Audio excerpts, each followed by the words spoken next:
여보, 출발 준비 다 됐어? 응, 선물도 다 실었어. 이제 가면 돼. 명절이라고 새벽부터 정옥과 동호는 부지런히 집을 나섰습니다. 아들 진우와 며느리 소희를 보러 가는 길이었습니다. 시골에서 서울까지는 꼬박 5시간, 길이 막히기라도 하면 6시간도 걸릴 거리였습니다. 하지만 오랜만에 얼굴을 본다는 생각에 피곤함도 긴 운전길도 크게 신경 쓰이지 않았습니다. 정옥은 조수석에 앉아 고개를 돌려 뒷좌석을 한번 쳐다보았습니다. 이번에 소희 몸 조심해야 한다니까 너무 부담 주면 안 되지. 그래도 뭐라도 해주고 싶잖아. 몸에 좋다는 거 이것저것 다 챙겼어. 한약도 보냈지만 그래도 내가 손수 전해줘야 마음이 놓이잖아. 뒷좌석엔 며느리를 위해 챙긴 선물들이 한가득이었습니다. 며칠 전부터 정옥은 고르고 골라 준비한 것이었습니다. 몸에 좋다는 과일이며 직접 담근 꿀과 대추, 견과류, 영양제까지 선물 상자에는 하나하나에 정성이 들어가 있었습니다. 소희가 입덧이 심하다고 해서 먹기 편하고 소화에 좋은 것만 신경 써서 준비했습니다. 정옥은 선물 상자 한쪽에 손을 얹으며 살며시 미소를 지었습니다. 손주 소식 듣고 나니 괜히 더 챙기게 되더라. 나도 참. 애들 너무 부담스럽게 하지 마. 처음에 너무 이래라 저래라 하면 부담될 수 있어. 알지? 내가 뭐 하러 간섭하겠어. 그냥 잠깐 보고 밥 한 끼 해 먹고 내려오면 되지. 동호는 고개를 끄덕이며 핸들을 잡았습니다. 오랜만에 아들 얼굴을 본다는 생각에 묵묵히 운전을 이어갔습니다. 두 사람은 결혼 후 독립해 바빠진 진우를 자주 보지 못했습니다. 결혼 전에는 명절이면 진우가 시골로 내려왔지만 결혼하고 나서는 상황이 조금 달라졌습니다. 이번에 가면 뭐라도 해주고 와야지. 혹시나 소희 힘들까봐 신경 쓰이네. 그런데 진우가 처가에 가까이 산다니까 그런 건 좀 마음이 놓여. 그렇긴 하지. 사돈이 잘 챙기겠지. 정옥은 시계를 보며 다시 계산했습니다. 새벽에 출발했으니 늦어도 점심 무렵에는 도착할 수 있을 거라 생각했습니다. 내려갈 때는 항상 걔네가 힘들게 오니까 이번엔 우리가 올라가는 게 낫다 싶었어. 잘 생각했어. 진우도 바쁜데 우리가 먼저 움직이는 게 나아. 창밖으로는 서서히 날이 밝고 있었습니다. 정옥은 창가에 기대어 지나가는 풍경을 바라보았습니다. 산과 들, 이른 아침의 고요한 풍경이 마치 시간을 되돌려 놓은 듯 했습니다. 어릴 땐 진우도 차만 타면 졸고 그랬는데. 그랬지. 내 무릎 베고 자던 게 엊그제 같은데 이제 결혼해서 멀쩡히 아빠 노릇까지 한다고 하잖아. 동호는 피식 웃으며 창밖으로 시선을 돌렸습니다. 두 사람의 대화는 자연스레 과거로 흐르고 있었습니다. 아들이 서울로 대학을 간다고 했을 때 기차역까지 데려다 주던 날도 기억났습니다. 처음 서울에서 집을 얻어 독립한다고 했을 때 느꼈던 허전함도 그대로 떠올랐습니다. 그렇게 혼자서 잘 살더니 이제 가정을 꾸리고 우리가 늙긴 늙었어. 그래도 애들 덕분에 우리도 늙을 틈이 없는 거지. 길 위에서 두 사람은 이런저런 이야기를 나누며 서울로 향했습니다. 오랜 시간의 운전이었지만 정옥과 동호의 마음은 기대감으로 가득했습니다. 막히는 도로도 기다림도 전혀 지루하지 않았습니다. 진우가 좋아하겠다. 오랜만에 부모 온다고 하니까 좋아했지?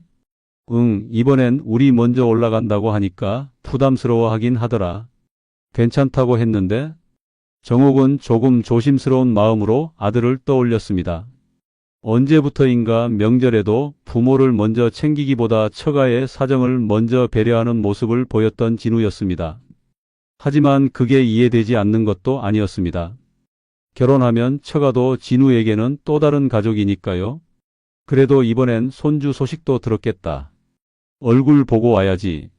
그럼 한번 다녀오면 또 한동안 못 볼지도 몰라. 정옥은 다시 한번 뒤를 돌아보았습니다. 그렇게 가득 채워진 선물들과 함께 정성 가득한 마음을 싣고 두 사람은 서울을 향해 나아가고 있었습니다. 서울이 가까워질 즈음 진우에게서 전화가 왔습니다. 엄마, 어디쯤이에요? 거의 다 왔다. 이제 1시간 남짓 남았어. 정옥은 목소리에 힘이 들어갔습니다. 서울까지의 먼 길이 힘들어도 아들 얼굴을 볼 생각에 여기까지 온 건데 진우의 전화를 받으니 반가운 마음부터 들었습니다. 그런데 진우의 목소리가 평소와 달랐습니다. 어딘가 주저하는 듯 했습니다. 아, 엄마, 어떡하죠? 다시 돌아가셔야 할 것 같아요. 순간 정옥은 말을 잇지 못했습니다. 무슨 말을 하는 건지 이해가 가지 않았습니다. 뭐? 갑자기 왜? 장모님이 몸이 안 좋으셔서 병원에 가봐야 할 것 같아요. 죄송해요. 정옥의 눈이 크게 떠졌습니다. 순간 핸드폰을 쥔 손이 굳었습니다. 조수석에 앉아있던 정옥은 멍하니 남편을 쳐다보았습니다. 동호도 상황을 눈치챈 듯 핸들을 잡은 손에 힘이 들어갔습니다. 진우야, 우리가 어디까지 왔는지 아니? 차를 돌리라고? 죄송해요. 저희가 다음 주에 내려갈게요. 정말 죄송해요. 정옥은 잠시 말이 없었습니다. 마음이 복잡해졌습니다. 새벽부터 출발해서 아직 끝나지 않은 긴 운전이 눈앞에 아른거렸습니다. 차를 돌려 집으로 가라는 게 도대체 말이 되는 일인지 순간 생각이 멈춰버렸습니다. 동호가 끝내 한숨을 내쉬며 입을 열었습니다. 진우야, 장모님이 아프시다니까 병원에 가봐야 하는 건 알겠다만 그래도 이렇게 멀리 올라왔는데 얼굴도 못 보고 돌아가란 게 말이 돼? 진우의 목소리가 작아졌습니다. 아빠, 마음 불편하게 왜 그러세요? 저도 어쩔 수 없잖아요. 장모님이 갑자기 그러신 걸 어떡해요? 동호는 핸들을 꽉 잡고 있던 손을 떼고는 깊은 한숨을 내쉬었습니다. 정옥도 목이 메었습니다. 진우야, 내 아버지가 운전한 시간이 몇 시간인지 아니? 이제 겨우 1시간 남았다고. 얼굴도 못 보고 돌아가라니 그게 말이 되냐? 정옥은 수화기를 꼭 붙잡고 떨리는 목소리로 말을 이었습니다. 진우야, 우리가 얼굴도 못 보고 간다고 하면 너희도 마음이 불편할 거 아니냐? 장모님은 병원에 모시고 가더라도 우리 조금만 기다리면 안 되겠니? 선물이라도 두고 가고 싶어서 그래. 정옥의 목소리는 어느새 떨리기 시작했습니다. 하지만 돌아온 아들의 대답은 단호했습니다. 그럴 필요 없어요, 엄마. 선물은 다음 주에 저희가 내려가서 받으면 되니까요. 지금 상황이 이래서요. 순간 동호가 다시 핸들을 꽉 쥐며 정색했습니다. 진우야, 이게 지금 맞는 말이냐? 내 부모가 새벽부터 밥도 못 먹고 여기까지 올라왔는데 선물이고 뭐고 얼굴도 안 보고 돌아가라는 게 말이 되냐고. 아빠, 저도 어쩔 수 없다니까요.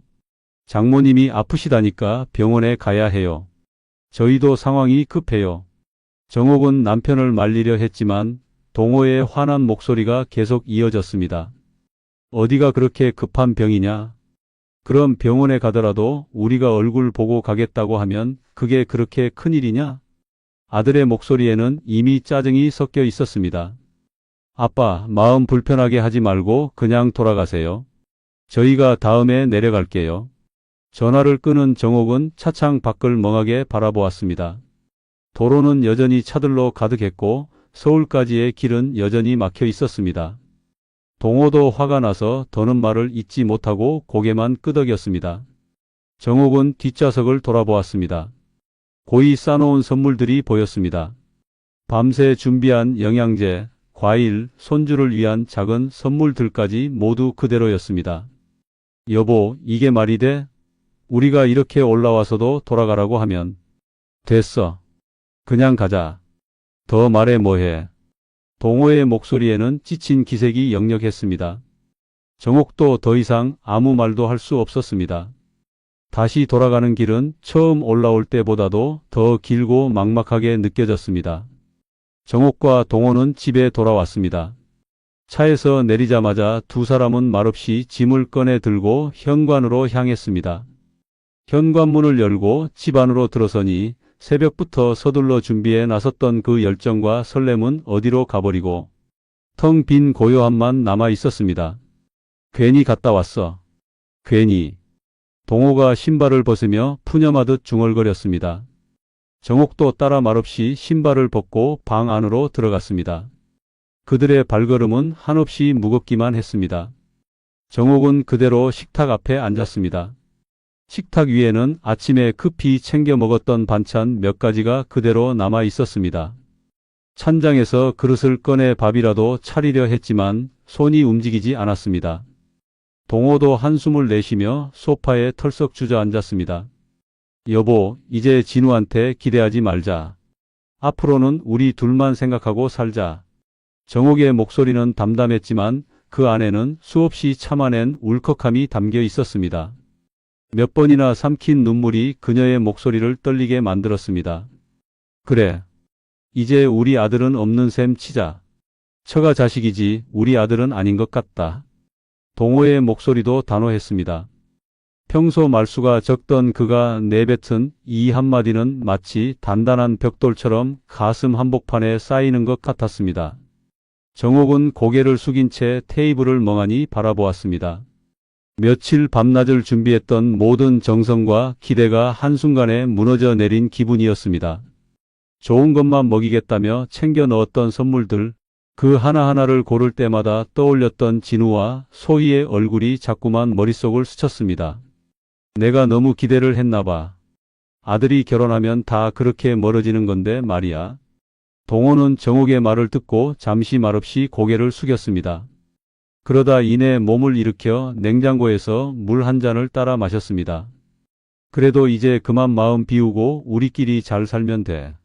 애들한테 괜히 기대해서 실망하는 거 이제 안 해도 돼. 맞아. 기대하지 말아야지. 이젠 정말 그래야겠어. 정옥은 힘겹게 고개를 끄덕이며 깊은 숨을 내쉬었습니다.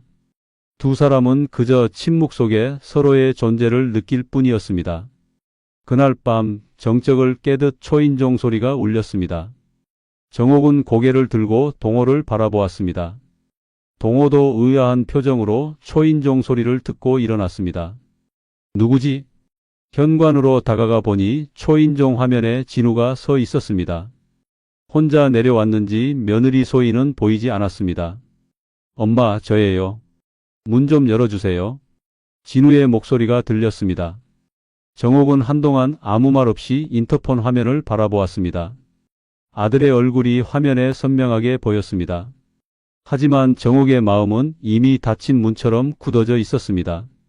돌아가. 내 처가나 잘 챙겨라. 우린 더 이상 너희 신경 쓰지 않을 테니까. 엄마, 사정이 있었잖아요. 장모님이 갑자기 아프셔서 그랬다니까요. 진우의 목소리는 점점 애원하듯 변해갔습니다. 하지만 정옥은 단호했습니다. 그래, 사정은 알겠다.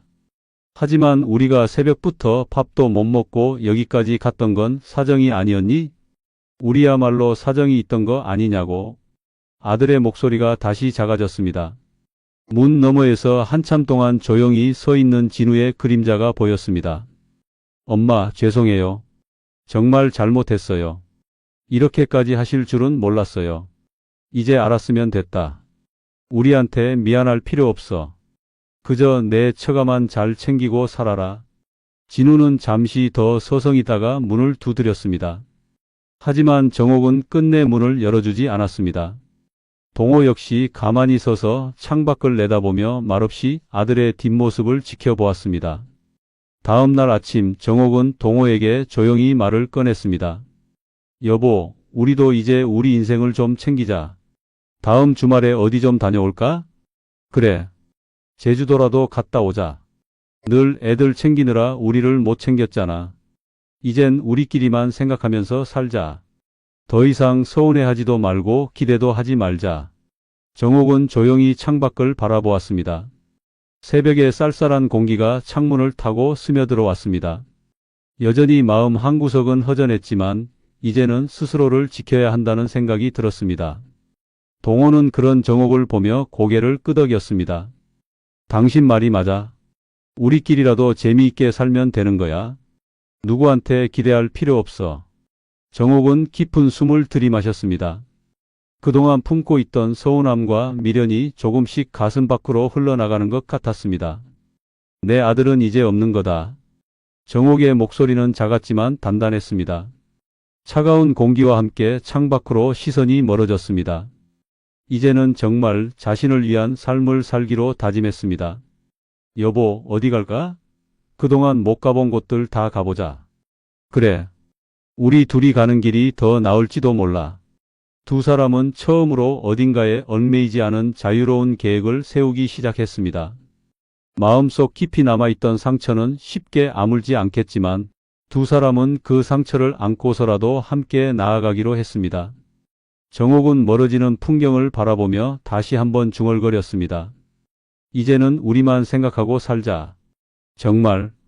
그 목소리에는 후회와 슬픔을 견뎌내려는 그리고 다시 시작해 보려는 결연함이 담겨 있었습니다.